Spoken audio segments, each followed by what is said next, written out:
Սլավիկը, Դանիլա Սլավիկը,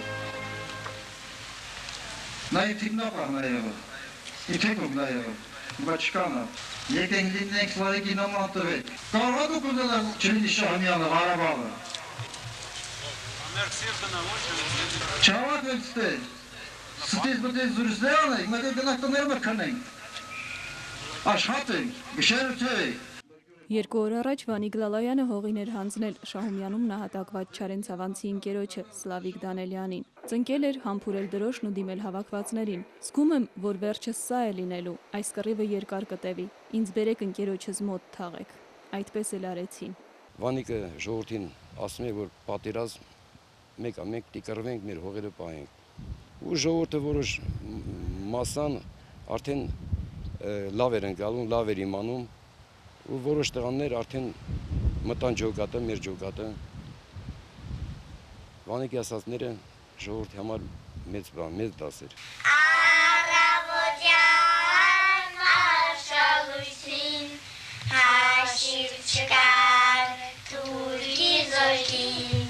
Կռվի ամենաթեժ շրջանում, երբ Երգեջի բնակիչները ստիպված էին միակ արահետով հեռանալ գյուղից, ինքնապաշտպանական ջոկատի հրամանատար Վանիկ Լալայանի ընտանիքը ևս 3 ընտանիքների հետ հավաքվել էր նկուղում ու դիմադրում էր։ 88-ի շարժումը Սամսոն Լալայանի 8 որդիներին ստիպել էր բռնցքվել ու դառնալ ջոկատի կորիզը։ Ավելի ուշ Վանիկը նշանակվեց հրամանատար։ Նոր ընտանիք էինք արդեն, վերցեցինք մի հատ հողամաս, այդ հողամասը օր-օրի այնտեղ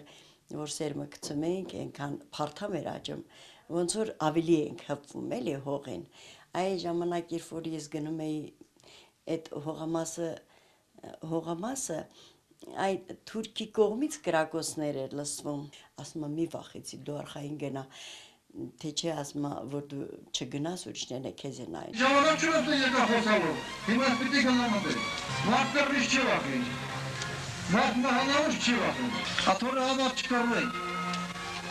եթե որ հողերը բաստորեցինք, Գետաշերն բաստորեցինք, Շահմյանը բաստորեցինք, Հայաստանը բաստորելու։ Վանիկի գլխի համար ազերին մեծ գումար էր խոստացել։ Մանաշիդի կռվից հետո դաշնակցական հրամանատարի անունը թնդում էր, որտեղ մարտը թեժանում էր, Վանիկին կանչում էին։ 1991-ի հուլիսի 13-ին թուրքոմոնականներն ու ռուսական զորքը երկու կողմից հարձակվում են Երգեջի վրա։ Տղերքը ստիպված էին պաշտպանել վերին շեն գաղթող ժողովրդին։ Հարևան Թուրքի գյուղից հարսանիքի երաժշտություն էր լսվում։ 2 օր անց թշնամուն հաջողվել էր մոտենալ դիրքերին։ Ինքը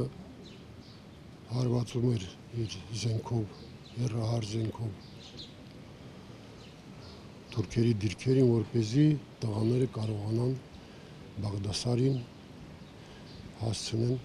Բաղդասարին հասնեն օգնության։ Նրանք նկատել էին այդ մեքենան, որ պատկանում է Վանիկին, եւ նրանք մտածելով, որ իրոք դա Վանիկն է, հեռահար հրթիռով խփել են Վանիկին եւ այդտեղ նա վիրավորվելով ընկնում է թփերի մեջ։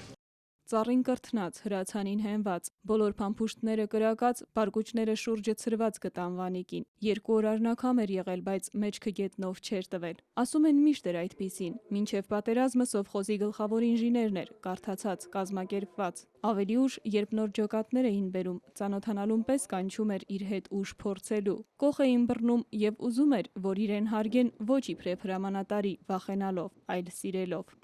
Աննա Բալյան, Արսեն Հովանիսյան, Երկիրն այսօր։